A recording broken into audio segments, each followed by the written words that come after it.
Kristo.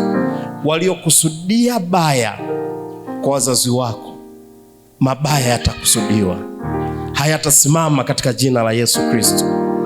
Waliokusudia baya kwa mke wako, kwa mme wako, kwa watoto wako, na tangaza halitasimama wala halitakuwa katika jina la Yesu Kristo. Haleluya. Kwa kuwa Sham amekusudia mabaya juu yako. Hivi mnajua kuna watu wanatukusudiaga tu mabaya, wasema ye mwache tu, mwache tu. Yesu anajidai bingwa, tutambamiza tu sehemu fulani. Hawatafanikiwa katika jina la Yesu Kristo. Hawatafanikiwa katika jina la Yesu Kristo. Kwa maana Alhamisi yako ya kupenya. Haleluya. Hawatafanikiwa.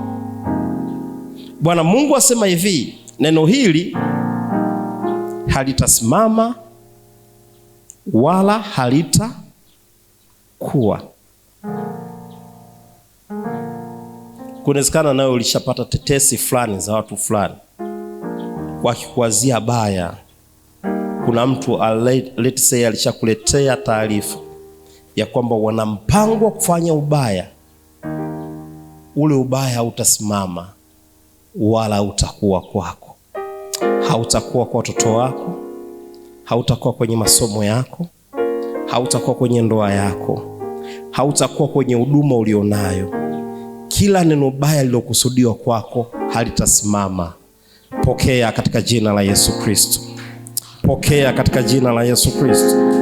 Hebu simama kwa miguu yako kabisa, kulingana na Isaya 7 mstari wa 7. Maandiko yanasema Bwana Mungu asema hivi, neno hili halitasimama wala halitakuwa. Hebu mwambie Mungu, mshukuru Mungu kwamba nakushukuru kwa kuwa kila lilokusudiwa baya, kila yaliyokusudiwa mabaya kwa watoto wangu, kwenye biashara nilionayo, kwenye masomo nilionayo, kwa wazazi wangu, kwa mke wangu, kwenye kila eneo, halitakusudiwa, halitasimama katika jina la Yesu Kristo.